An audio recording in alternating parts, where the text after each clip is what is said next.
Universal logic میں خوش آمدید۔ یہ چینل سائنسی علم کو تحقیق، منطق اور وضاحت کے ساتھ آپ تک پہنچاتا ہے۔ علم کے سفر میں ہمارے ساتھ جڑنے کے لیے چینل کو سبسکرائب کریں۔ آج ہم جس کتاب پر گہرائی سے بات کر رہے ہیں اس کا نام ہے دی سکستھ ایکسٹنکشن این ان نیچرل ہسٹری۔ اس کی مصنفہ ہیں الزبتھ کولبرٹ۔ جی، اور یہ کتاب ایک بہت ہی پریشان کن سوال سے شروع ہوتی ہے۔ ہم سب نے ڈائناسورز کے خاتمے کے بارے میں سنا ہے، جو زمین کی تاریخ کی 5ویں بڑی معدومی تھی۔ بالکل۔ یہ کتاب سائنسی شواہد کے ساتھ یہ دلیل پیش کرتی ہے کہ ہم اس وقت ایک چھٹی عظیم معدومی کے بیچ میں ہیں۔ لیکن اس بار فرق یہ ہے کہ اس کی وجہ کوئی سیارچہ نہیں بلکہ ہم خود ہیں۔ بالکل، یہ ایک ایسی تاریخ ہے جو قدرتی نہیں ہے۔ اور آج ہم اسی غیر قدرتی تاریخ کے دباچے اور پہلے باب کا جائزہ لیں گے۔ یہ اس سلسلے کا پہلا حصہ ہے اور کہانی کا آغاز ایک بہت ہی غیر متوقع جگہ سے ہوتا ہے۔ جی، پاناما کے سنہری مینڈک سے۔ کتاب ہمیں سیدھا وسطی پاناما کے ایک قصبے ایل والے دے انتون میں لے جاتی ہے۔ یہ جگہ خود بھی بہت خاص ہے کیونکہ یہ قصبہ تقریباً 10 لاکھ سال پرانے ایک آتش وکان کے دھانے میں بسا ہوا ہے۔ یعنی ایک کریٹر کے اندر۔ جی، مصنفہ بتاتی ہیں کہ وہاں کے بازار میں ہر طرف آپ کو سنہری مینڈک کے مجسمے نظر آئیں گے۔ کہیں وہ پتوں پر بیٹھے ہیں، کہیں موبائل فون پکڑے ہوئے، اور کچھ تو سگریٹ پیتے ہوئے بھی دکھائے گئے ہیں۔ جی ہاں، یہ سنہری مینڈک، جسے پنامینین گولڈن فراگ بھی کہتے ہیں، وہاں خوش قسمتی کی علامت سمجھا جاتا ہے۔ اچھا۔ اس کی تصویر لاٹری کی ٹکٹوں پر بھی چھپتی ہے، مطلب یہ وہاں کی ثقافت کا ایک بہت اہم حصہ ہے۔ لیکن اس خوش قسمتی کی علامت کے ساتھ ایک بہت ہی، آپ کہہ لیں، المناک حقیقت جڑی ہوئی ہے۔ وہ کیا؟ مصنفہ نے پہلی بار ان مینڈکوں کے بارے میں بچوں کے ایک میگزین میں پڑھا تھا، جس میں بتایا گیا تھا کہ ایک پراسرار بیماری پھیل رہی ہے اور ماہرین حیاتیات ان مینڈکوں کو بچانے کے لیے دن رات ایک کیے ہوئے ہیں، اور بچانے کی یہ کوشش بھی کوئی عام نہیں تھی۔ یہاں بات بہت دلچسپ ہو جاتی ہے۔ جب ان مینڈکوں کو محفوظ رکھنے کے لیے بنائی گئی خاص لیب وقت پر تیار نہیں ہوئی تو سائنسدانوں نے کیا کیا ہوگا؟ انہوں نے ان مینڈکوں کو ایک مقامی ہوٹل میں ٹھہرا دیا۔ کیا؟ ایک ہوٹل میں؟ جی ہاں، اسے فراگ ہوٹل کا نام دیا گیا۔ درجنوں مینڈکوں کو شیشے کے ٹینکوں میں رکھ کر ہوٹل کے کمرے کرائے پر لے لیے گئے۔ یہ تو یقین نہیں آتا۔ اور انہیں وہاں فرسٹ کلاس سروس دی جاتی تھی۔ تازہ کھانا پیش کیا جاتا تھا، اتنا تازہ کہ وہ پلیٹ سے اچھل بھی سکتا تھا۔ ایک ہوٹل مینڈکوں کے لیے؟ یہ سننے میں تو بہت مزاحیہ لگتا ہے، لیکن مجھے لگتا ہے اس کے پیچھے کی کہانی اتنی خوشگوار نہیں ہے۔ آپ کا شک بالکل درست ہے۔ یہ مزاحیہ منظر دراصل ایک بہت بڑی تباہی کی نشانی تھا۔ یہ ایک مایوس کن کوشش تھی، ایک ایسی نسل کو بچانے کی جو ان کی آنکھوں کے سامنے ختم ہو رہی تھی۔ تو یہ ہنسی کے پیچھے چھپا ہوا ایک گہرا راز تھا۔ جی۔ تو یہیں سے مصنفہ کا تجسس بڑھا۔ بچوں کے میگزین کی اس کہانی کے کچھ ہی ہفتوں بعد انہوں نے ایک سائنسی جریدے میں ایک بہت سنجیدہ مضمون پڑھا۔ اس کا عنوان تھا، کیا ہم چھٹی عظیم معدومی کے بیچ میں ہیں؟ بالکل، اور یہ مضمون 2 ماہرین ڈیوڈ وک اور وینس وڈنبرگ نے لکھا تھا۔ انہوں نے کہا کہ زمین کی تاریخ میں اب تک 5 عظیم معدومیاں ہو چکی ہیں، یعنی ایسے واقعات جنہوں نے زمین پر موجود زندگی کو جڑ سے ہلا کر رکھ دیا تھا۔ اور اب شاید چھٹی معدومی جاری ہے؟ جی۔ اچھا، یہاں تھوڑا رکتے ہیں۔ جب ہم عظیم معدومی یا ماس ایکسٹنکشن کہتے ہیں تو اس کا اصل مطلب کیا ہے؟ یہ ایک بہت اہم سوال ہے۔ دیکھیں، اسے ایسے سمجھیں کہ زمین کی تاریخ بہت لمبی ہے۔ زیادہ تر وقت کچھ خاص نہیں ہوتا، زندگی چلتی رہتی ہے۔ صحیح۔ لیکن میس ایکسٹنکشن ایک ایسا لمحہ ہے جہاں اچانک کوئی بہت بڑا بحران آ جاتا ہے اور سیارے پر موجود زندگی کا 75% سے زیادہ حصہ بہت کم وقت میں ختم ہو جاتا ہے۔ 75%؟ کتاب میں انہیں دی بگ 5 کہا گیا ہے۔ بالکل، اور ان میں سے کچھ تو ناقابل تصور حد تک تباہ کن تھے۔ مثلاً آج سے تقریباً 250 ملین سال پہلے ہونے والی اینڈ پرمین ایکسٹنکشن، جسے دی گریٹ ڈائنگ یعنی عظیم موت بھی کہتے ہیں۔ The great dining? اس نے سمندر کی تقریباً 95% اور زمین کی 70% زندگی ختم کر دی تھی۔ ہم اس پیمانے کی تباہی کی بات کر رہے ہیں۔ اور آخری والی تو وہ تھی جس میں ڈائناسورز ختم ہوئے ہیں، ہے نا؟ جی، وہ آج سے 66 ملین سال پہلے ہوئی۔ یہ واقعات بہت نایاب ہوتے ہیں، لیکن جب ہوتے ہیں تو سیارے کا نقشہ بدل دیتے ہیں۔ اور اس سائنسی مضمون کے مصنفین یہ کہہ رہے تھے کہ جل تھلیوں یعنی ایمفیبینز کے ساتھ جو ہو رہا ہے وہ اسی پیمانے کا ایک واقعہ ہے جو ابھی ہو رہا ہے۔ جی ہاں، ان کا کہنا تھا کہ جل تھلیوں کی معدومی کی شرح اتنی زیادہ ہے کہ یہ ایک نئی عظیم معدومی کا اشارہ دے رہی ہے۔ اور اس مضمون میں لفاظی سے زیادہ ایک تصویر نے سب کچھ بیان کر دیا تھا۔ کیسی تصویر؟ چٹانوں پر پڑے ہوئے درجن بھر مردہ اور پھولے ہوئے مینڈک۔ یہ تصویر اس پوری صورتحال کی سنگینی کو بغیر کسی لفظ کے بیان کر رہی تھی۔ یہ خیال ہی دماغ کو ہلا دیتا ہے کہ ہم اپنی زندگی میں تاریخ کی نایاب ترین واقعات میں سے ایک کا نہ صرف مشاہدہ کر رہے ہیں بلکہ شاید ہم ہی اس کی وجہ بھی ہیں۔ جی، کتاب میں اس مضمون کا ایک جملہ نقل کیا گیا ہے۔ ایک خودسر نو نے نادانستگی میں اپنی اور سیارے کی بیشتر دوسری انواع کی قسمت کو براہ راست متاثر کرنے کی صلاحیت حاصل کر لی ہے۔ یعنی ہم انسان ہم نے انجانے میں ایسی طاقت حاصل کر لی ہے کہ ہم نہ صرف اپنی بلکہ اس سیارے پر موجود تقریباً ہر دوسری مخلوق کی قسمت کا فیصلہ کر سکتے ہیں۔ اور یہی اس کتاب کا مرکزی نقطہ ہے۔ بالکل۔ اب سوال یہ پیدا ہوتا ہے کہ آخر ان مینڈکوں کے ساتھ ہو کیا رہا ہے؟ پاناما اور دنیا بھر میں ان کی آبادی ایک فنگس کی وجہ سے ختم ہو رہی ہے جسے بٹریکوچیتھریم ڈینڈروبیٹیڈس یا مختصراً BD کہتے ہیں۔ BD؟ اچھا، تو یہ فنگس پانی کے ذریعے پھیلتی ہے؟ جی، پانی کے ذریعے۔ ایک منٹ، اگر یہ صرف پانی کے ذریعے پھیلتی ہے تو پھر یہ پاناما سے آسٹریلیا اور یورپ کیسے پہنچ گئی؟ کیا اس نے ہوائی جہاز کا ٹکٹ لیا تھا؟ آپ نے بالکل صحیح پکڑا۔ یہ خود سے ایک براعظم سے دوسرے براعظم تک سفر نہیں کر سکتی تھی، اور یہیں انسان کا کردار سامنے آتا ہے۔ اچھا۔ اس کے پیچھے 2 بڑے نظریات ہیں اور دونوں کا تعلق انسانوں کی سرگرمیوں سے ہے۔ پہلا نظریہ آؤٹ آف افریقہ کہلاتا ہے۔ Out of Africa? جی، 1950 اور 60 کی دہائیوں میں افریقی پنجوں والے مینڈک یعنی افریقن کلاڈ فراگز کو حمل کی جانچ کے لیے پوری دنیا میں بھیجا جاتا تھا۔ اوہ، میں نے اس بارے میں سنا ہے۔ یہ مینڈک اس فنگس سے متاثر تو ہوتے ہیں لیکن خود بیمار نہیں پڑتے، وہ اس کے کیریئر بن گئے۔ یعنی وہ انجانے میں اس بیماری کو پوری دنیا میں پھیلا رہے تھے۔ اور دوسرا نظریہ کیا ہے؟ دوسرا نظریہ فراگ لیگز سوپ کہلاتا ہے۔ شمالی امریکہ کے بڑے بل فراگز کو کھانے کے لیے ایشیا، یورپ اور جنوبی امریکہ بھیجا جاتا ہے۔ کھانے کے لیے؟ جی، یہ بھی BD فنگس سے متاثر ہوتے ہیں لیکن ان پر کوئی خاص اثر نہیں ہوتا۔ تو چاہے حمل کی جانچ ہو یا کھانے کی تجارت، دونوں صورتوں میں انسانوں نے اس قاتل فنگس کو دنیا کے ہر کونے تک پہنچا دیا۔ یعنی جو چیز ہم اپنی سب سے بڑی کامیابی سمجھتے ہیں، عالمی تجارت، تیز رفتار سفر، وہی نادانستگی میں زندگی کے لیے سب سے بڑا خطرہ بن گئی ہے۔ بالکل، یہ بین البراعظمی عدل بدل جو آج ہمیں بہت عام لگتا ہے، شاید زمین کی 3.5 ارب سالہ تاریخ میں بے مثال ہے۔ پہلے قدرتی رکاوٹیں جیسے سمندر اور پہاڑ انواع اور بیماریوں کو ایک جگہ محدود رکھتی تھیں، اور ہم نے وہ تمام رکاوٹیں توڑ دی ہیں۔ جی، ہم نے انجانے میں ایک تباہی کو پوری دنیا میں پھیلا دیا ہے۔ اور اس تباہی کی رفتار کتنی تیز ہے؟ کتاب میں اس کی کوئی مثال دی گئی ہے؟ ہاں، اور وہ مثال بہت چونکا دینے والی ہے۔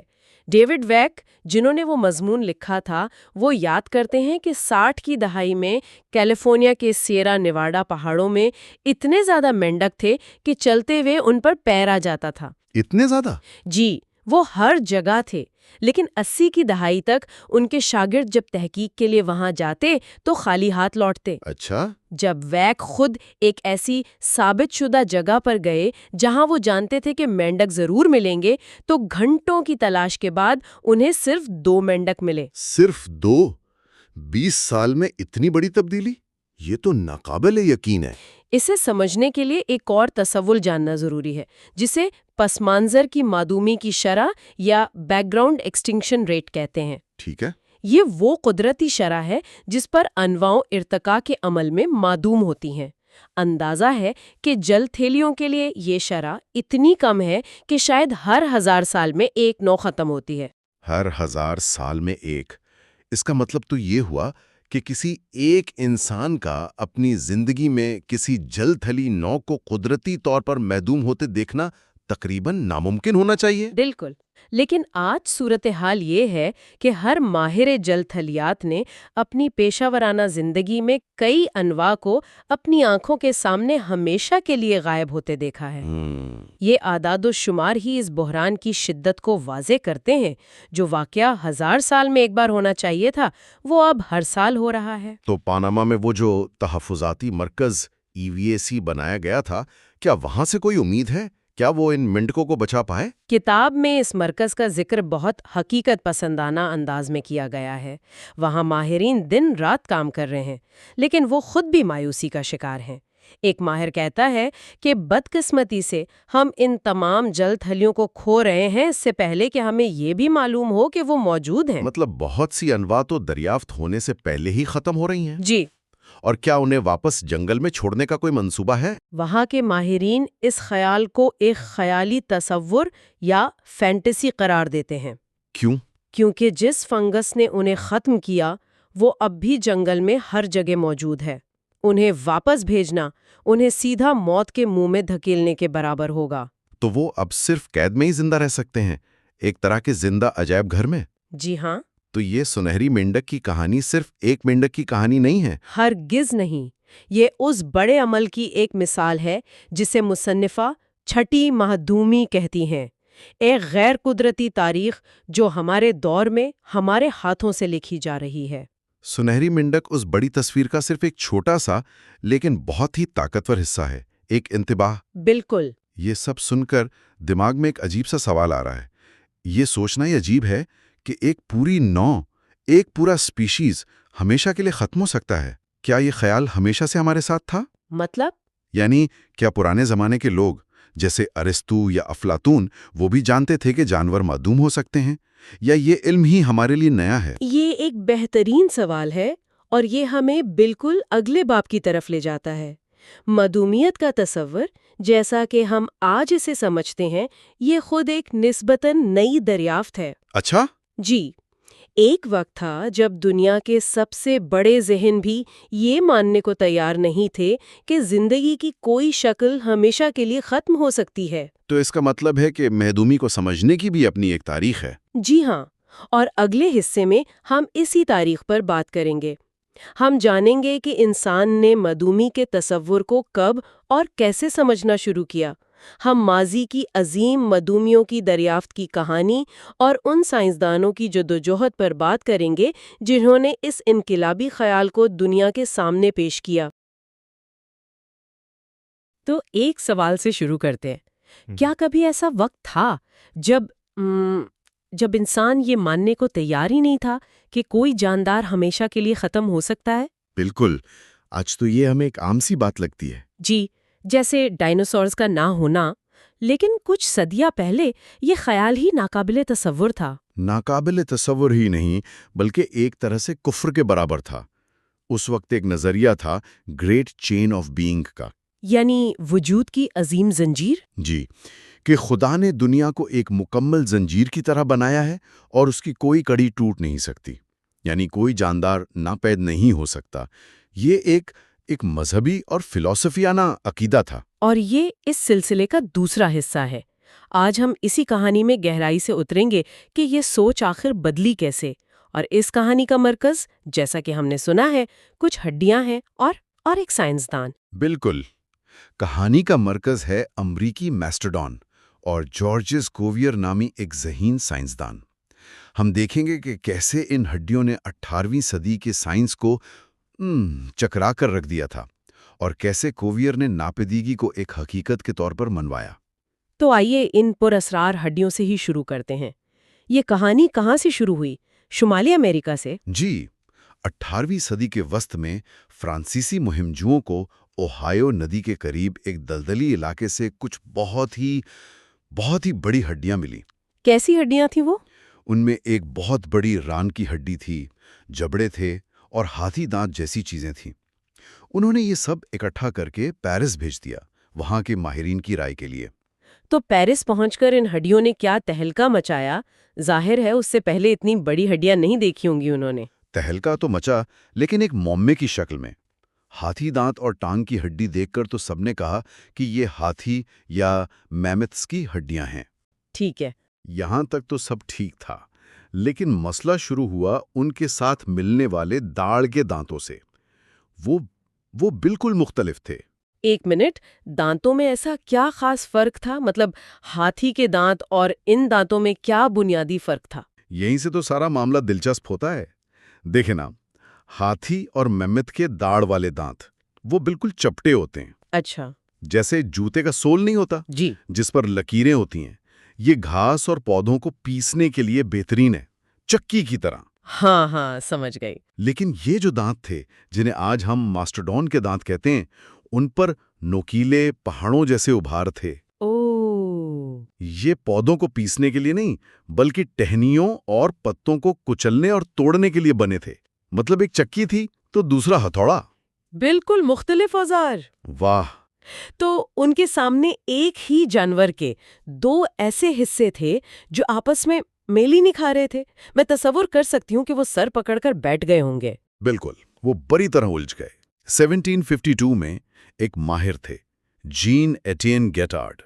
وہ کئی سال کی تحقیق کے بعد بھی یہ نہیں بتا سکے کہ یہ کس جانور کے دانت ہیں۔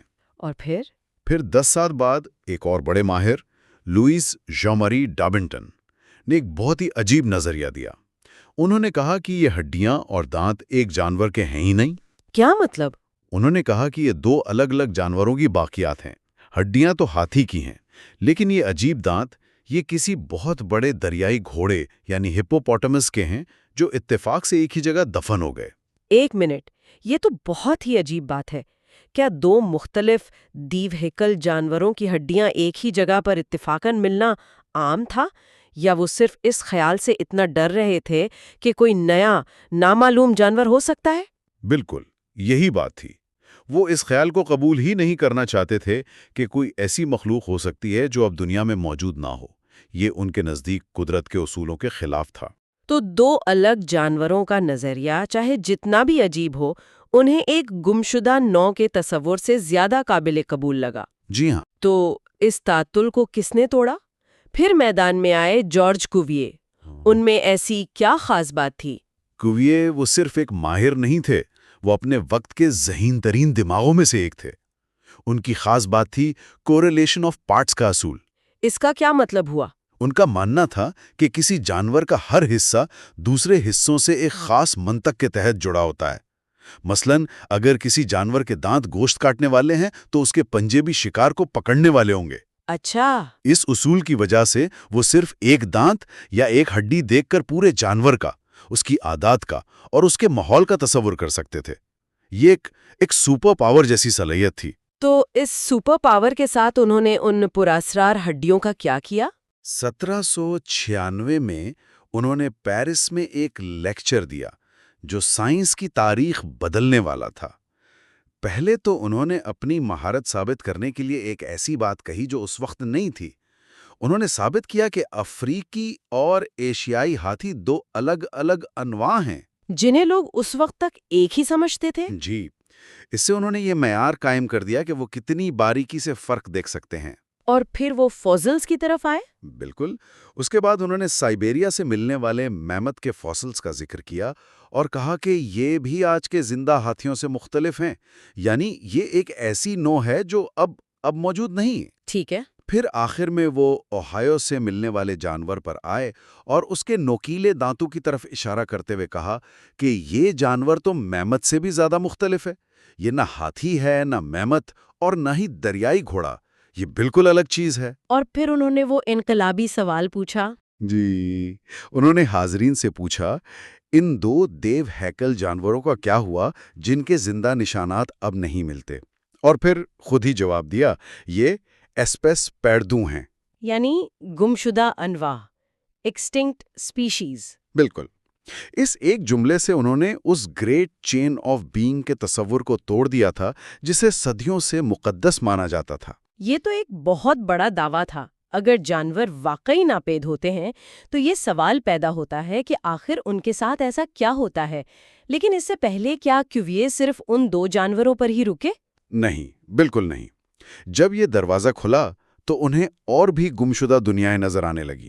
انہوں نے دنیا بھر سے ملنے والے شواہد کو جوڑنا شروع کر دیا۔ مثلا انہوں نے ارجنٹینا سے بھیجے گئے ایک دیو ہیکل سلوتھ جانور کے ڈھانچے کے خاکوں کا مطالعہ کیا اور اسے میگاتھیریم کا نام دیا اور کہا کہ یہ بھی ناپید ہو چکا ہے۔ واہ! اسی طرح ہالینڈ کی ایک کان سے ملنے والے ایک بڑے سمندری جانور جسے میسٹرچ اینیمل کہا جاتا تھا، اسے بھی ایک ناپید نوع قرار دیا۔ تو چند ہڈیوں کی بنیاد پر انہوں نے زندگی کی تاریخ کو دیکھنے کا ایک بالکل نیا طریقہ پیش کر دیا۔ یہ صرف چند جانوروں کے غائب ہونے کی بات نہیں تھی۔ جی نہیں، یہ اس سے کہیں بڑی بات تھی۔ ان کا ایک مشہور قول ہے، یہ تمام حقائق مجھے ہم سے پہلے کی ایک دنیا کے وجود کو ثابت کرتے ہوئے دکھائی دیتے ہیں۔ ہم سے پہلے کی ایک دنیا؟ جی، کوویئر صرف یہ نہیں کہہ رہے تھے کہ کچھ جانور ختم ہو گئے، بلکہ یہ کہ پوری کی پوری دنیایں تباہ ہوئیں اور ان کی جگہ نئی دنیایں آباد ہوئیں۔ اور سنا ہے کہ وہ ایک شو مین بھی تھے، اپنی بات منوانا جانتے تھے۔ بالکل، وہ ایک ماسٹر پریزنٹر تھے۔ جب انہوں نے پیرس کی کانوں سے ملنے والے ایک فوسل کو دیکھ کر کہا کہ یہ ایک ماسوپیل یعنی کینگرو جیسا جانور ہے تو سب ہنس پڑے۔ یورپ میں کینگرو ناممکن؟ تو انہوں نے کیا کیا؟ انہوں نے ایک عوامی لیکچر کا اہتمام کیا، سب کے سامنے ہڈیوں کو صاف کیا، اور جب وہ مخصوص ہڈی ایپی پیوبک بون نظر آئی جو صرف مارسوپلز میں ہوتی ہے تو پورے ہال میں سناٹا چھا گیا۔ واہ! یہ سائنس کے ساتھ ساتھ تھیٹر بھی تھا۔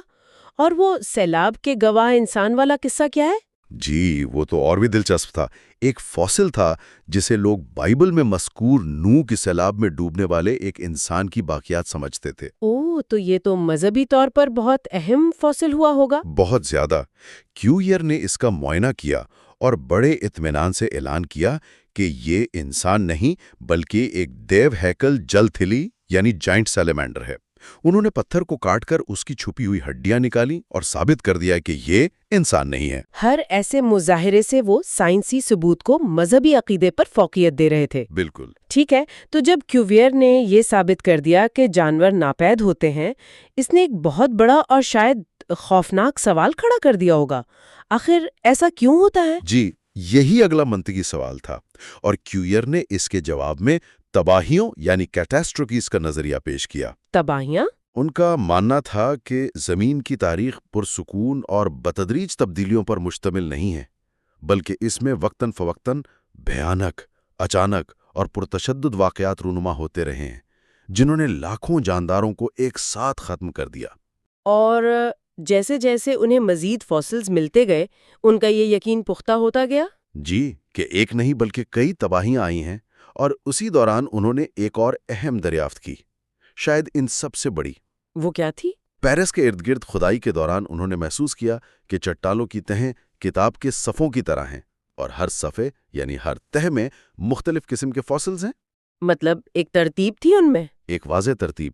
انہوں نے دیکھا کہ زندگی کی تاریخ کی ایک سمت ہے۔ جو فاسلز زمین کی اوپری تہوں سے ملتے ہیں جیسے میسٹوڈون، وہ آج کے جانداروں سے ملتے جلتے ہیں۔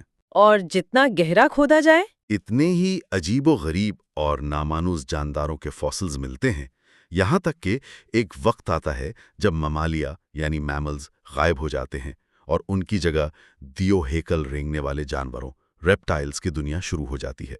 گویا وہ وقت میں سفر کر رہے تھے، جتنا گہرا اتنا ہی ماضی میں، اور ہر دور کی اپنی الگ مخلوقات تھیں۔ بالکل۔ انہوں نے یہ نتیجہ اخذ کیا کہ ہر تباہی کے بعد زندگی کی ایک نئی دنیا شروع ہوتی تھی جو پچھلی دنیا سے مختلف ہوتی تھی۔ اگرچہ ان کی تباہی کی وجوہات کے بارے میں کچھ تفصیلات جیسے سیلاب کا نظریہ بعد میں غلط ثابت ہوئیں، لیکن ان کا بنیادی خیال درست نکلا۔ بالکل درست۔ آج ہم جانتے ہیں کہ زمین پر کم از کم 5 بڑی اجتماعی ناپیدگیاں میس ایکسٹنکشنز ہوئی ہیں، جیسے وہ شہاب ثاقب جس نے ڈائناسورز کو ختم کیا۔ کیویئر کا یہ کہنا کہ زمین کی تاریخ میں اچانک اور بڑی تبدیلیاں آتی ہیں ایک طرح سے پیشنگوئی ثابت ہوا۔ تو ایک جانور کے پراسرار دانتوں سے شروع ہونے والی کہانی نے ہمیں ایک ایسی حقیقت سے روشناس کرایا جس نے دنیا کے بارے میں ہماری سمجھ کو ہمیشہ کے لیے بدل دیا۔ جی،